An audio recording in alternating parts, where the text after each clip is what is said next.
Good morning, good afternoon, good evening, good whatever time of day it is. Thank you for tuning in to Conversations with Dr. Don.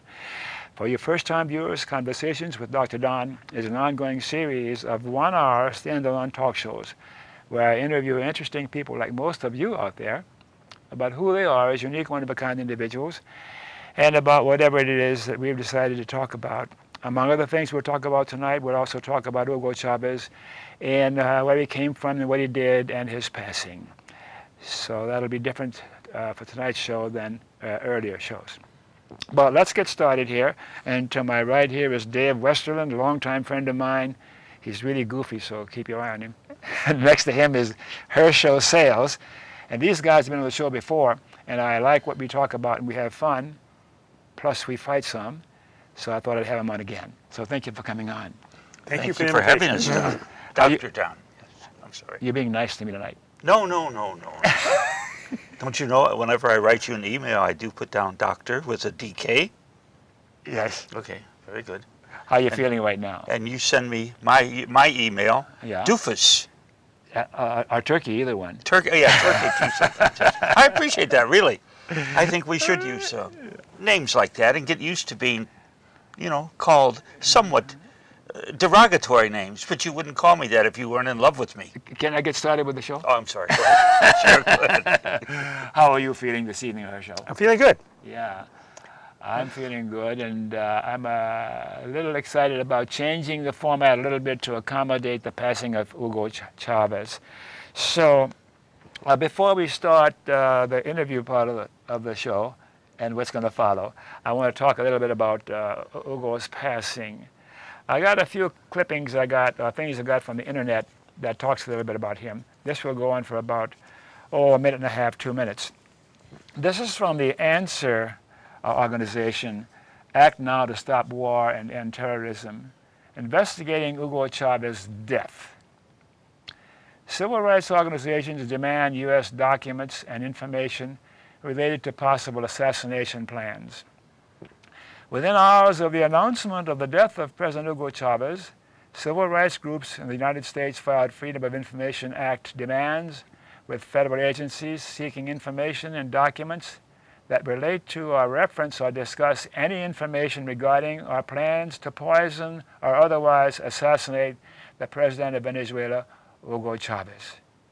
The records demands have been made to the Central Intelligence Agency, the Department of State, and the Defense Intelligence Agency, and have been filed by the Civil Rights Legal Organization, the Partnership for Civil Justice Fund, the anti-war group Answer Coalition, and Liberation newspaper.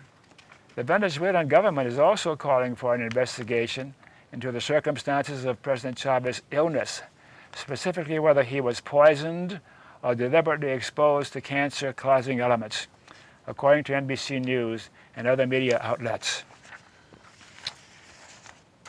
The public has an urgent and compelling need for information underlying any effort to assassinate the President of Venezuela, including any knowledge the U.S. government has or had regarding such efforts, and in particular any role the U.S. government had in such efforts. According to multiple media sources, the Venezuelan government is also calling for an investigation into the circumstances of President Chavez's illness, specifically whether he was poisoned or deliberately exposed to cancer-causing elements. Now, the piece also talks about what's happened to world leaders in the past who were too far to the left. And Fidel Castro survived a number of attempts to assassinate him, but as time has gone by, they have perfected their methods of taking somebody out that is against U.S. imperialism. Rafael Trujillo and General Rene Schneider-Chirac. Never mind, there's more people here. But anyway, another piece here from Greg Palast. You all know who Greg Palast is. For BBC television, Palast met several times with Hugo Chavez, who passed away today. As a purgative for the crapola fed to Americans about Chavez, my foundation, the Palast Investigative Fund, is offering the film The Assassination of Hugo Chavez as a free download, based on my several meetings with Chavez, his kidnappers, and his would-be assassins, filmed for BBC television. I have a couple more brief things here from the internet. From Countercurrents, Chowdhury. Chavez won't go. Class conflict-ridden history shall not allow Chavez to go. He is part of history, part of people struggling against dispossession, exploitation, and poverty, part of people struggling for democracy and dignity. Those who die for life can't be called dead, said Nicolas Maduro, the Venezuelan vice president. This makes Chavez live forever among the people. That's the reason you saw the sign earlier that said, mortal body, immortal spirit. You can tell I kind of like Hugo Chavez. So let's continue on with the normal show now. And even though you've told my viewers before who you are, there are some new viewers out there who don't know your whole history and the mischief you've gotten into, and you too. Yes, indeed. So let's start off with who you are. And your full name? My name, Herschel Souls. No middle name? Pardon? No middle name? I have a middle name too, Lynn. I don't really go by it very often. Okay. Just kind of a political activist. Somehow, I thought I might even get interested in elected politics many, many years ago, but since discouraged. But I did do a petition, kind of a statewide petition, way back in '71, I think. I put on a repeal of the governor's pension, and was able to get it on. And kind of, the repeal was kind of voted, and they voted for the repeal in every county in the state. So I felt kind of happy about that. So you had some success. Yes, indeed. So when and where were you born? Portland, Oregon. Oh, you're a native. Right here. Yeah, I went to Grant High School. Oh, man. Just went back to Grant High School last week to do a little bit of War Resistors League. Kind of the military recruiters get access to the students, and the War Resistors League gets equal access. So we were down just kind of speaking to some students who might want to get some views about military life that the recruiters probably wouldn't give them. So. Yes. Is there anything worth sharing with the viewers about your cultural heritage, or are you just plain American white bread? Just kind of American, yes indeed. Don't even know that much about it there. How about a religious preference? You know, I really kind of an atheist, actually. I was at I went to the VA hospital one time, and I tried to tell them I was an atheist, but there is no box to check for atheist. How can that be? I don't know how. So they insisted on checking the no preference box. Whatever. Yeah. Hey, it's your form. Yeah. Do you work anymore for a living? No, I don't. No, I worked for about the last 15 years of my life. I worked for a chainsaw company in Milwaukee. There, we made the chainsaws for cutting concrete. But a little expensive way to cut concrete, but it does have the advantage you can plunge cut with a chainsaw and have square corners for a rectangular hole for maybe a window or an opening. Do you know what he's talking about? No. A little bit. Yes. Yes. They probably use the same chainsaw, cutting into cars and stuff like that. Yes, like indeed. I think that's another chain. It's right, kind of for cutting through metal. Just. We'll have to do a show on that in the future. No. Do you have a partner, a boyfriend, girlfriend?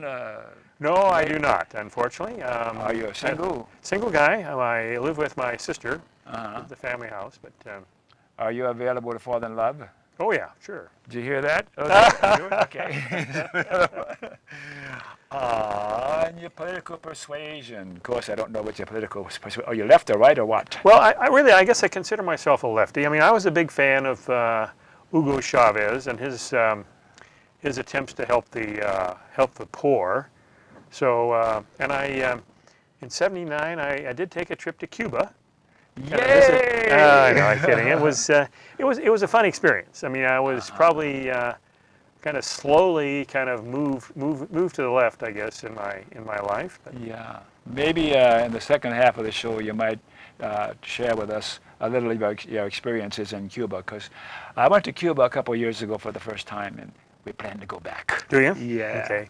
You know, I had a comment about, you mentioned Hugo Chavez in here, and he was kind of represented as some kind of an enemy of the U.S. or a totalitarian dictator or something like that.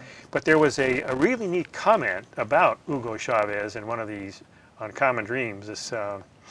I think Derek O'Keefe, and he said that the people that disliked him didn't dislike him because he was a dictator. Hugo Chavez stood as a symbolic resistance to the dictatorship of capital.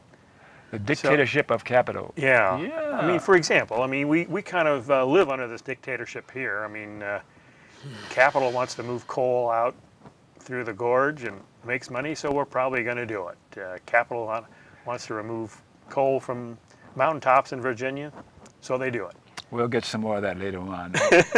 How about memberships in political, social, or civic organizations? Do you have any memberships and things like that? No, I really don't, although I show up every Friday, Portland Peaceful Response.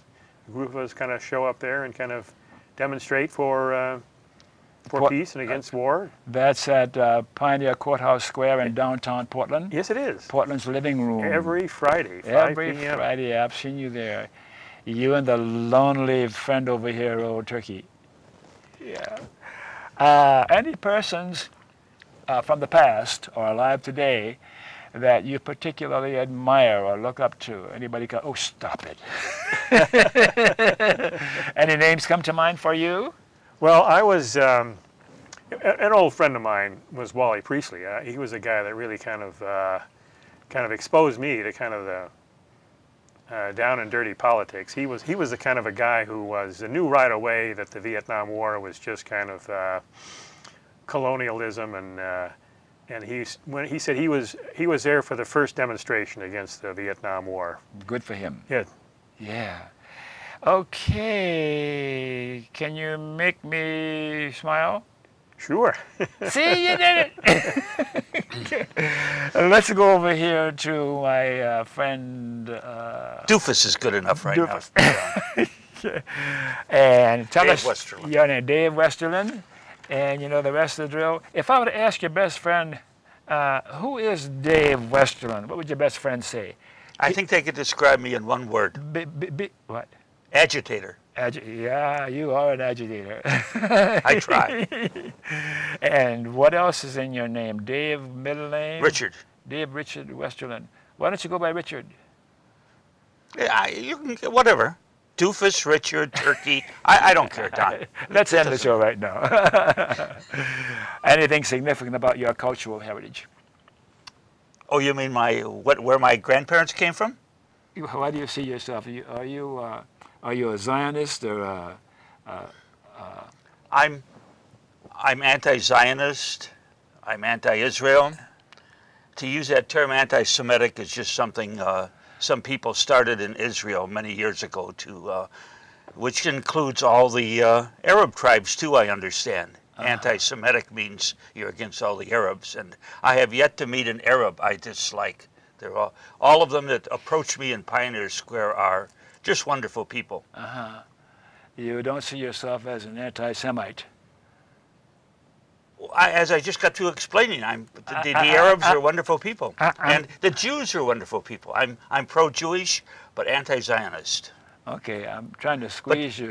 It's hard to get that fine line in there. I wish I could. Let's continue on. Sure. And I was brought up in a very religious family, but I could never believe in that there was somebody up there really watching over me. I wasn't sure. Went through confirmation, all of that. We had a great minister. In retrospect, looking back, he was so nice. He must have been closet gay. That's all I can figure out. If you were to look at him and look at Clark Gable, you'd say, oh, he's better looking than Clark Gable. So if you're that good looking, you must be gay. Well, he wasn't married. He had never been married. All the women were after him, and he wouldn't even give them, he would be nice to them, but wouldn't give them the time of day, really, you could say. Yeah, I'm always trying to trick you up, but you're always ahead of me one step. I try. And then I got to see when I got out of high school, or even in high school, I somewhat saw the negative side of the world let me quickly go through this. I was in the West Suburban Symphony Orchestra, had third chair in the violin. Oh. And some guy back in 26th chair challenged me. Third chair. So I got up and played very nicely. He got up, didn't play very well, but we voted. There were 60 people in the orchestra. 22 voted for me. So the conductor said, oh, you have to go leave, Dave. Go back to 26th chair, and number 26 could have my chair. I said, wait a minute. How many vote for Joe Blow, whatever his name was? I can't remember. Mm-hmm. 2 people, Joe Blow and one other person, voted for him. The conductor said, I'm sorry, that's not how we vote in my orchestra. What about the rest of them? Didn't vote? It didn't vote, like in the United States. About half the people vote. Oh, okay. So you had to get a super majority, I guess, to do it. So I packed up my violin, left, and played very little after that. I can't even play a violin anymore. Oh, okay. So what do you do to entertain yourself now? Agitate. Really, that's the best entertainment. Yeah. I love going into Pioneer Square every Friday. I look forward to that so much. Yeah. I get in there and I spend 2 or 3 hours with my sign, and I really have some interesting people talk to me. What does your sign say? It has a big star, a 6-pointed blue star of Israel. Uh-huh. And then on the sides, I have painted Israel with an S dollar sign. Uh-huh. And then on the top, I say, today they control the U.S. Congress. And I think we all know that AIPAC, which is American Israel Political Action Committee, does control our Congress with money. So either it's controlled by AIPAC or money, whatever you want to say, but we are controlled. Isn't this a democracy? Don't those people in Congress represent us? Would be nice, wouldn't it? That's a good concept, Don. I wish we could do that. They had a humorous comment about that the other day, where some woman had just been elected to Congress, and she got some advice from a congressman, a veteran congressman, and he said, well, when you're in Congress, he said, lean toward the green. And he says, I want you to know that he was not an environmentalist. Go where the money is. Yeah. I forgot to ask you about your formal education. Is that worth mentioning? Well, possibly. I did end up, I graduated from high school 1958, and in 57 they mentioned that we need a lot of scientists and engineers, so I did take science. I went engineering for about 1.5 years, and then I eventually graduated in physics, and wondering what to do with it, I went into the Navy and thought maybe I was going to go into the nuclear program, but it didn't work out, and I got out of the Navy in 3 years. So back to you again, Turkey. Yes. Doofus. How about your formal education? Oh, I got the reason I was going to the University of Wisconsin, but then I got kicked out of ROTC, so I was drafted in the Army at the young age of like 20. They tried to ship me to Korea, and I refused to go to Korea. I was at Schofield Barracks, and I don't know if it was a plane or That's in Hawaii, isn't it? Schofield Yes, Schofield Barracks is in Hawaii. And that's as far as I would go, so they shipped me back to Lompoc. Something very funny happened on the way back. Lompoc? Lompoc Federal Prison. That's a prison? Yes. You're a prisoner? Yes, be we careful. don't have prisons on The show? 18 beautiful months there. It was nice. Really? I got along great with the people there. But something funny happened. I have to tell you their prejudice coming back. They had me handcuffed to another white guy, and then they had 2 black guys handcuffed. And we had to go to the bathroom, so the guard walks into the bathroom that was guarding. There were 2 guards guarding the 4 of us, so one guard walked into the bathroom. Yeah, it's safe, they can't get out the windows. And comes back, okay, you 4 guys can go in. Well, I know how to get out of handcuffs. So we got in there, I took the handcuffs off, and I handcuffed myself to the other black guy, and vice versa. You didn't. And when we walked out, the guard stared at us. Oh, never said a word. And we didn't crack a smile either, because we knew if we did, we might get put in jail for a longer period of time. I see why you've got the moniker agitator. Yes, thank you. So then at Lompoc, they sort of knew me as Houdini. Because you knew how to get out of handcuffs. Yes. And you said you were confirmed. Were you a Catholic? No. Lutheran Protestant. Lutheran. That's close enough. Yeah. Yeah. But you gave up that religion and decided to be an agitator. Yeah, it took me almost 20 years to give it up because of this good minister, and then my parents were dedicated to it too. So it Yeah. wasn't until after they both died that I really gave it up totally. What kind of work did you do before you retired? Well, I went back to school again after I got out of Lompoc and finished I've got a degree in fire protection engineering, which sprinkler systems, things like that. And so I went to work for an insurance company, the biggest one in the world, really. Mm-hmm. And they wanted me to take a bribe one time, and I just refused to do it. You know, it was on a sprinkler system, and it would have been very bad for the customer if that sprinkler system stayed as it was. It wasn't up to code. And you wouldn't take the bribe? I wouldn't take the bribe, so they just gave me a rough time, so I quit shortly thereafter and started on compressors, turbo air compressors, which took me throughout the United States and the Pacific, Australia, Indonesia, China, Japan, Philippines. I enjoyed that very much. How did you get to be so darn principled? Oh, I don't know. I really don't know. We've discussed. Remember when I was coming over to your house for help with my mental problems? And I failed. Well, No, yes, no, yes. Sure. I guess the things that are happening today, and I'm in depression right now, Don, over what's happening in this world, especially what's happening to the United States. Uh-huh. Some things have gone forward very nicely, but they could still go a lot further. Women's rights, what we're doing to the Muslims, actually what we did to the Native Americans 150 years ago.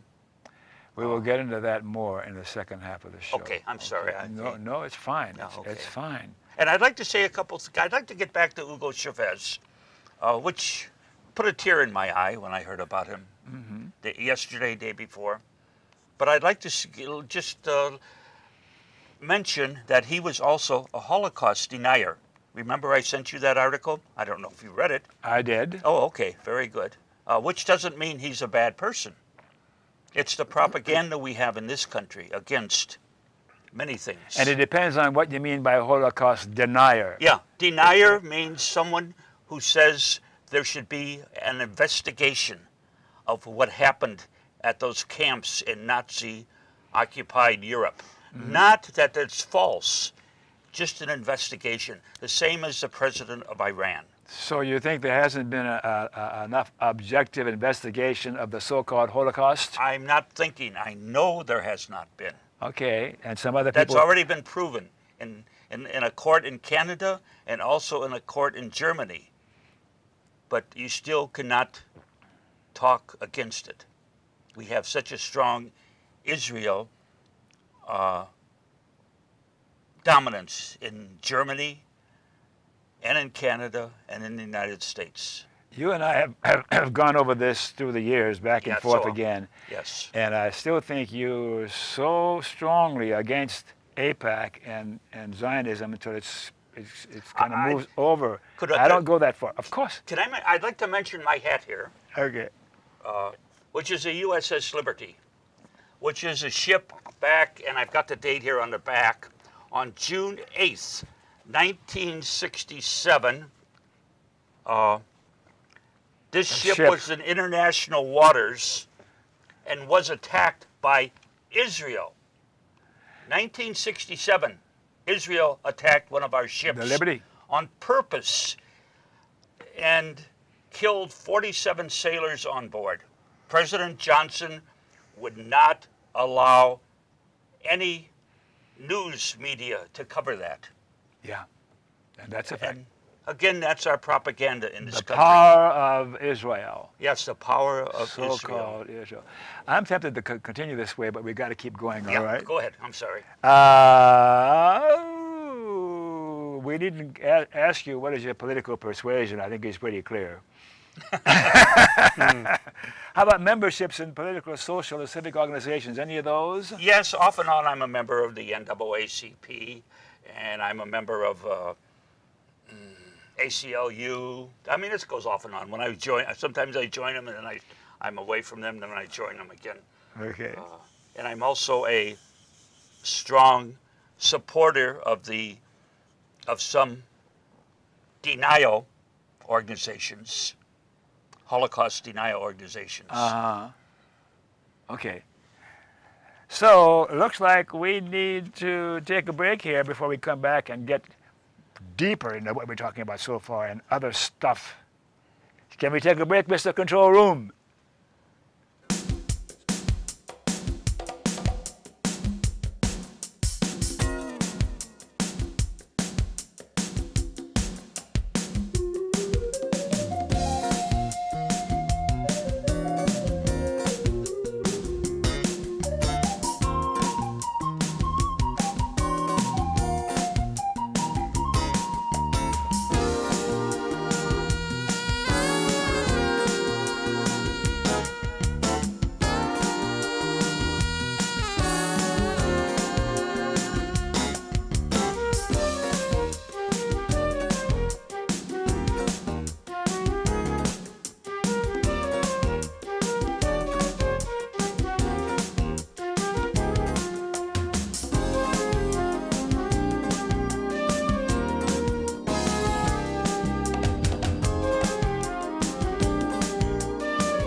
We're back. Thanks for staying tuned. And for you viewers who were channel surfing and discovered us by accident, or you missed the opening of the show, you're watching Conversations with Dr. Don. It's an ongoing series of one-hour standalone talk shows where I interview interesting people like most of you out there about who they are as unique, one-of-a-kind individuals and whatever it is we have decided to talk about. And my two guests tonight have been on before, and indeed they're back again because they are interesting and we have so much fun. So I got a sort of a cheat sheet here of possible things to talk about. And we were talking about Hugo Chavez. So we start with, is America living up to its promise? I'm sorry, I didn't hear you. I was daydreaming. Let's talk about the question, is America living up to its promise? And what is America's promise? Well, I think it maybe would be a chance, you know, for everyone to kind of get the basics of life, have a job, have a meaningful job, be able to provide for housing, and you know, when it first started here, I mean, we were taking land away from the Indians, but evidently we were able to keep an economy going by the government kind of issuing chits to kind of pay for improvements that the government needed, and the chits would kind of circulate as money, and it kept employment going here. But somehow we've decided that this is not a way. I mean, right now, it would be great if if people just had more money to spend, and then if people have more money to spend, there is more demand, and there are more jobs. So I think. So America's promise, in a few words, is to provide, to arrange the social conditions such that ordinary people can have a decent life. Very good. And be largely anguish-free. Be just absolutely nice, yes. That's America's promise. So is America living up to it? I think that's not the case, no. I mean, unemployment is way too high. There are too many homeless people. I mean, I just can't imagine. I just recently suffered a little case of pneumonia, all right? And my thought is, what would I do if I were homeless, for God's sake? I mean, I just would really, really be in trouble. So, no, I think maybe homelessness is not something we should really tolerate. Let's see what Dave thinks about America living up to its promise. What do you think? Do you think America is living up to its promise? We have gone from a nation that everybody seemed to like back in the 30s and the 40s. We had a few enemies during the 40s, which we demonized. And then in the 50s, we became a very prosperous nation because of World War II. And I feel since 1970, we've been going downhill faster than any other nation in the world. What do you mean by downhill? Our education has, we used to be #1 in education. Even today, Cuba is #1 in education in the Western Hemisphere. How can that be? That communist country. Yes, because Fidel Castro, with the help of Hugo Chavez, has built up their education system. He knows that education is very important in a country. I mean, I think we're rated like #35 in the world now, except our universities are still very good. Yeah, so... And our medical system is so poor. We're going to take a little bit of a step forward now with the Obamacare, as they call it, but that's not really the best way to go. It would be better to get a single-payer system. Get rid of those. The insurance companies are part of the great problem in this country. They're too powerful. Yes. I worked for one, as I said earlier. Do you have any more thoughts about Hugo Chavez before we move on to other things that we can talk about? Well, I think he was, as you, he's kind of a hero of mine. I mean, I think he's a super guy. And it seemed like when I was reading about him, his mother kind of commented that they always like to have him reading books. And it seemed like he made a scene where he gave President Obama a book. He gave Edward Galeano's book, Open Veins, which talks about the exploitation of the people in Latin and South America ever since the arrival of Columbus and the Spanish people. Yes. And but the idea is that you know, a lot of people don't understand, don't get that in history books. We do have somewhat of a censored history. So here's a guy that believed that you know, the more people knew, the more they would maybe come around to seeing what's wrong with society. So the thing is, when he presented this book to Obama, it was on television, and in the article it said that the book went onto the top 10 seller list, just like that, just because people had heard about it. Yeah. A good thing Hugo Chavez has done. Well, talking about books, I have a collection of books about Hugo Chavez, and this is my favorite one. Like I have a collection on books about JFK and the assassination. I've got videos, movies, and probably 40 or 50 different books, even the ones that I think are suspect. But I've got maybe 8 or so about Hugo and his life. And check this one out. It's really delightful. It says, the Hugo Chavez story from Mud Hut to Perpetual Revolution. And what Bart Jones has had, this is the first, no, Amy Willentz, the author of Martyr's Crossing, said, this first major English language biography of Hugo Chavez is a masterful achievement that finally puts his crucial Latin American figure of the early 21st century into context within Venezuela, within Latin America, as well as internationally. Bart Jones, the author, has gotten hold of great detail and anecdote and portrays a colorful leader in times of crisis, rising from low military rank to the zenith of national power as Venezuela and its people and Chavez himself begin to take charge of the country's terrific oil reserves and to flex national muscle on the world stage, an important work for our era. Chavez will in all likelihood cast a long and significant political shadow in the Western Hemisphere for the foreseeable future, and we need to understand this complicated figure as events unfold. So it's a little more about Hugo again. I can't stop talking about him. You know, I've seen the movie about the coup in 2002 called The Revolution Will Not Be Televised. Yes. And it was, I was reading an article and they had a little interactive thing. So yesterday I watched again The Revolution Will Not Be Televised on my computer. And it's just an absolutely spectacular movie, very, very dramatic because you're seeing people involved in this military coup. They're, you know, supporters of Hugo Chavez. I mean, it's not acting. These people are absolutely in fear of what might come next, but peacefully by the people of Venezuela and Caracas turning out and supporting the president, they were able to peacefully return Hugo Chavez to the presidency. I mean, I just thought it was a totally inspirational movie. Take a look at that movie. The revolution will not be televised. What else do you want to say about Hugo Chavez before we move on, my friend? Oh,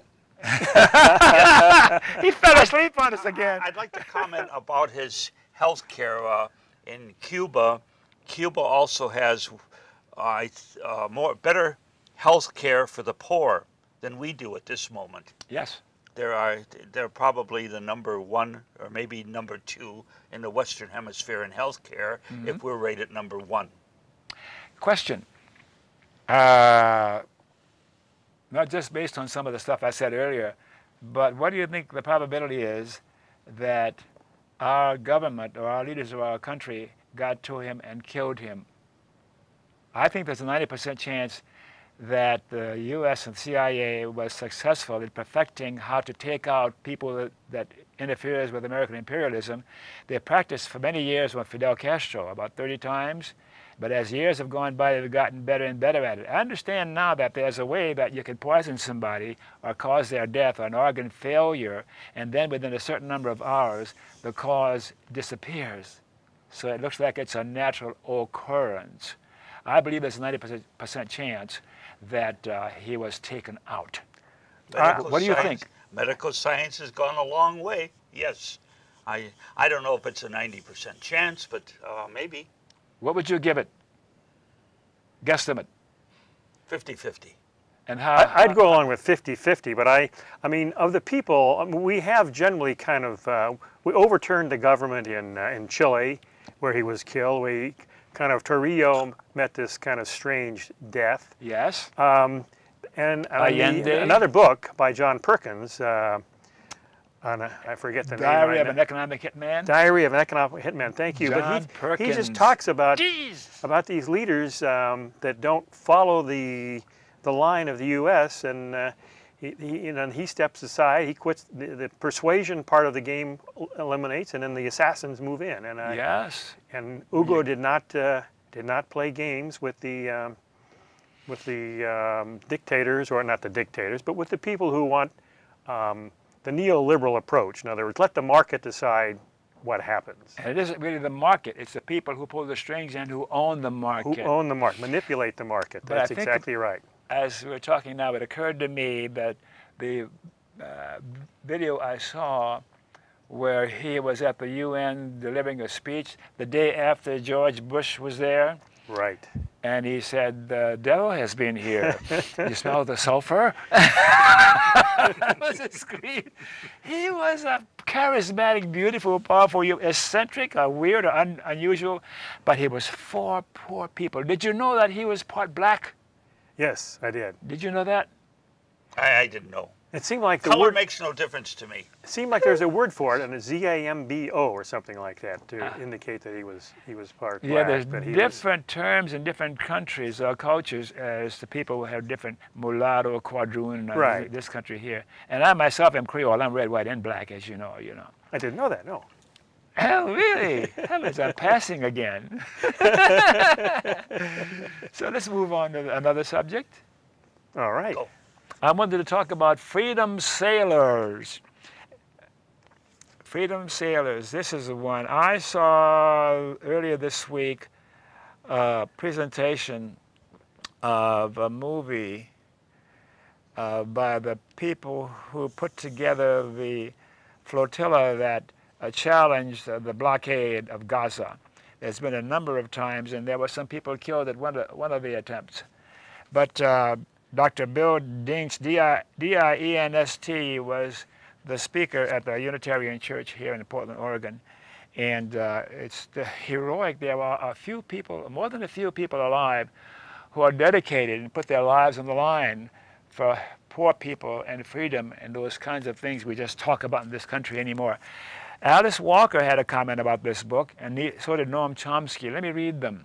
Alice Walker says, Freedom Sailors, this book is a powerful record of the political and humanitarian activity of some of the best humans we are ever likely to meet or learn about.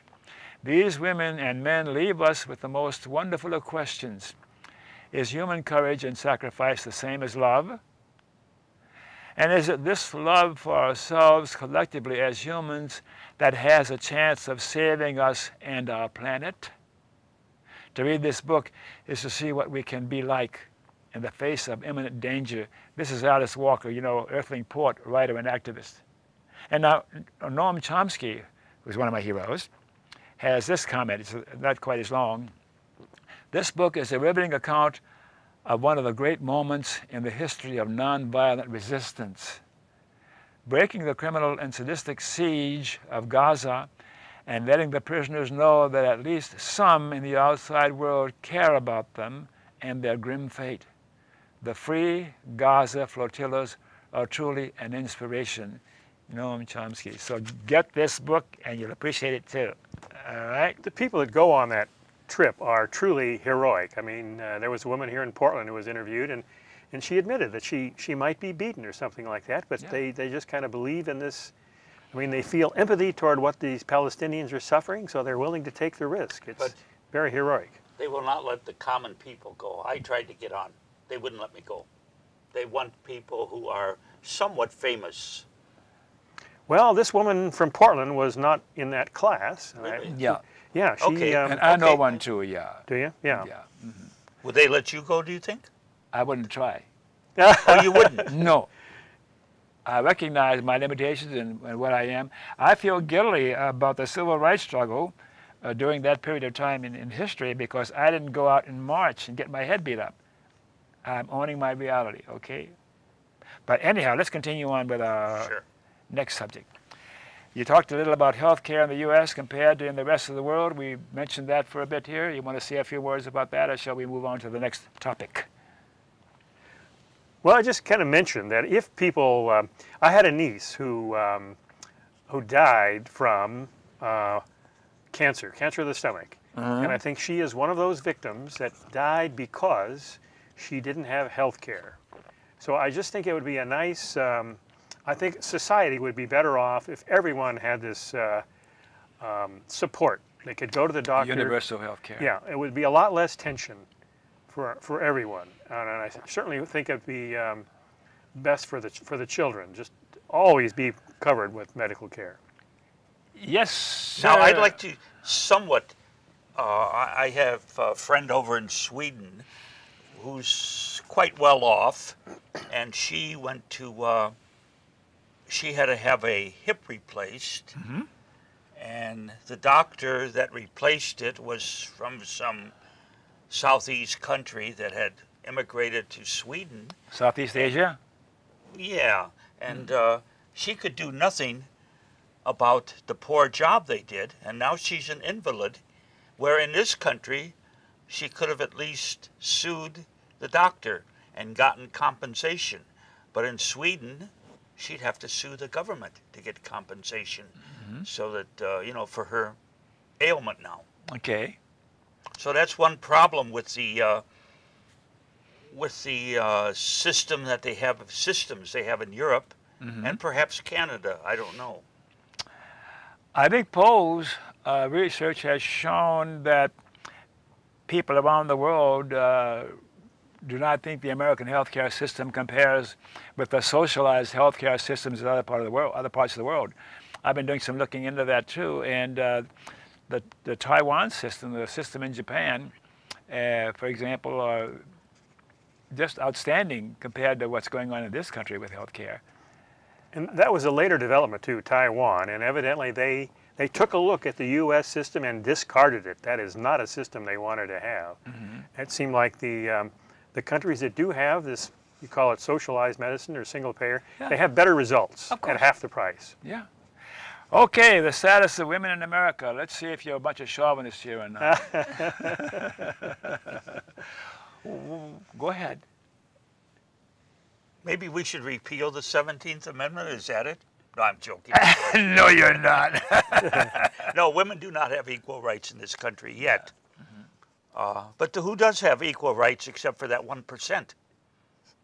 What do you mean that 1%? The 1% of the people, the rich people in this country, they are really the only ones that have equal rights, including our Congress people. We don't have equal rights, Don. Yeah, but what about women? We're looking at women now. What can we Yeah. do to have women get closer to having equal rights? We're coming along with that. It's getting better all the time. They're passing laws, and women are able to sue the companies that do not give them equal rights and collect. What do you think, Herschel? Well, we're coming from a period where they really, really were discriminated against. And Yeah. things are moving. And they just recently had on OPB, the makers, all about the women's rights movement, and I heard about it on Amy Goodman's show, and so I watched it on OPB, 3 hours worth. I've taped it, but I haven't had a chance to watch it yet. Is it really good? It's fascinating. Yeah. Oh, yeah. One of the comments that's humorous, if there's humor, is gosh, the name of the person, but she's talking about abortion. And abortion rights should be available if they need it. I mean, a woman should be able to privately talk to her doctor and discuss the situation. And the comment was, if men got pregnant, abortion would be a sacrament. So with that, let's move on to drones. And Mr. Director, remember we need to allow enough time at the end for me to do that poem. Okay. What do you got to say about drones? That's a hot topic, huh, Mr. And we just had something in the news yesterday on that airplane, that pilot missing a drone by 200 feet, landing in, was it New York City? Yeah, it was Yeah. New York City, yeah. Yes. And they're selling these drones to private people now, not just the public, not just the police, but I mean the police is bad enough. They don't know how to use things. I can share this paranoid fantasy with you. There's very few people who are as far out as I am.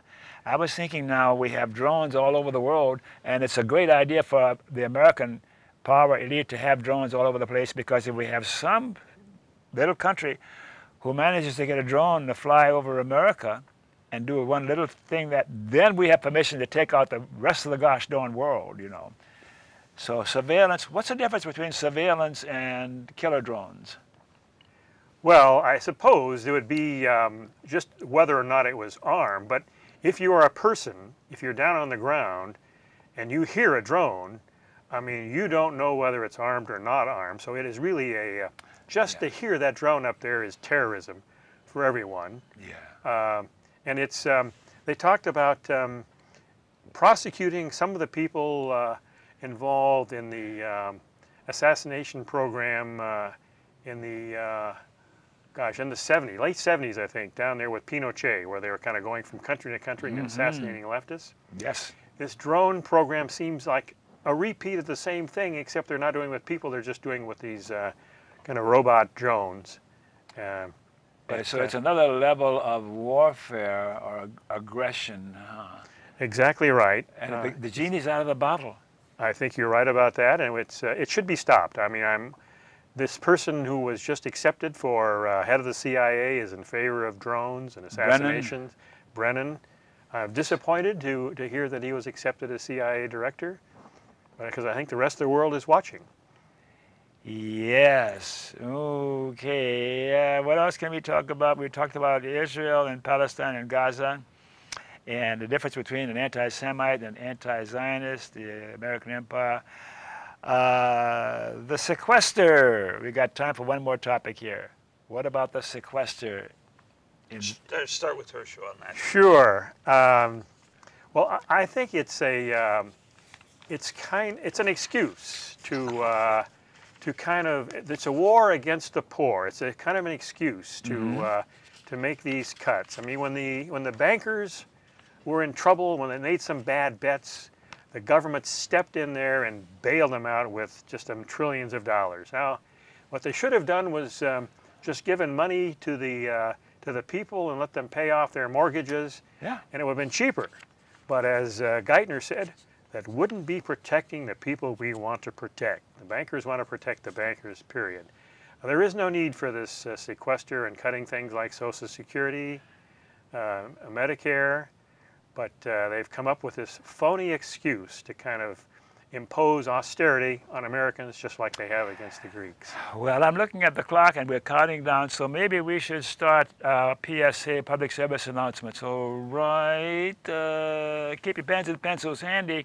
At the end of the show, you may want to jot down something that we'll show you in the closing credits, and thanks for watching. Now let's talk about our public service announcements.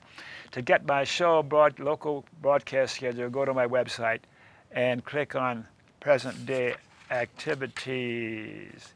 And next PSA is to watch my shows on the web. Go to my website again and click on favorite links. There's a couple hundred shows on there. And the American Civil Liberties Union, the ACLU. Thank goodness for the ACLU. Without the ACLU, our civil liberties would be in worse shape than they are already in. I'm a fan of them. Yeah. To get my shows broadcast by other stations around the country, ask your local public access station to go to pegmedia.org and follow the instructions there. And that way they can broadcast my shows locally without having to go to my website and so on. Oh, the end corporate personhood, Citizens United decision. Go to movetoamend.org to amend the Constitution to say that corporations are not persons. And now, rest in peace, poor people's president, Hugo Chavez. And the other night, when I got the news that he had died, I sat and wrote a little poem that I'd like to read for you. Okay. Rest in peace, poor people's president, Hugo Chavez. They got you, my friend. Sad to say, that is my first thought. Oh, the cancer that ended your life may have had a usual ordinary cause. However, history shows that once in a lifetime, beautiful human beings such as you are such a threat to the ruling elite that they must kill you. Would that I could simply accept a simple grieving at the loss of another lover like Jesus, Gandhi, King, or Che. But like others I've seen today, my pain is contaminated by a deep and profound outrage at the ultimate greed that drives the they. And it is and will be hard to continue to hope and dream about a time when the next Hugo Chavez or Jesus or Gandhi or King or Che is successful at controlling the they, so that a Bolivarian 21st century socialism is realized and humankind does not perish from this earth. Finish. Rest in peace, my friend Hugo. So we have a few minutes left. Any closing comments or message you have for the viewers based on anything else you want to say or anything we've talked about this evening? You can. Well, I think Hugo Chavez, like I say, was one of my heroes. Yes. He did reduce poverty. He couldn't be considered really an enemy of the U.S. And you mentioned this little scene in the United Nations, you know, about him kind of poking fun at this Satan that had been there. I mean, it would even be a non-issue if we had a media that was actually kind of exposing what our President George Bush had done and put, you know, responsible for thousands of deaths over there in Iraq. Yeah. So I really wish we had a better media that wasn't kind of in support of the ruling elite. We need some independent media in this country. You're talking about that. The other day I was up the street from my house talking to one of my neighbors about Hugo's passing, and he had a comment like what a dictator Hugo Chavez was. He was going on and on. And I've been a neighbor of this guy for 15 years, and I never knew he was so far out to the right. And he says, I says, where'd you get that from? He says, well, I read it in The Economist. He says, that's a newspaper. I says, no, it's not a newspaper. those kinds of publications don't publish news. They're propaganda rags. And he said about 5 times in 5 minutes, telling me what a dictator and what a mean man Hugo Chavez was. And I kept saying, you keep saying the same thing to me over and over again. Are you trying to convince yourself? And then the other neighbor was there, and he says, boys, let's not fight, you know. Right. Well, he won several elections, and he won the last one with 62% of the vote. Yeah. I mean, he was very, very oppressive at electoral politics. And he put in there in the Constitution that if you didn't like a president, you could recall the president, and they went through the process. The right wing recalled Chavez, and he was able to beat them at their own game. Yeah. He was an impressive guy. He was popular. I went to the internet to look up the Constitution of Venezuela, and there was a picture of the book. It's really thick, and I thought, I can't download all of that sucker anyhow. But I did read someplace by someone I respect that suggested that the Venezuelan Constitution is a model constitution for so many new governments around the world that are throwing off the yoke of American imperialism. So what do you got to say to our viewers, my friend over here, TurboTech?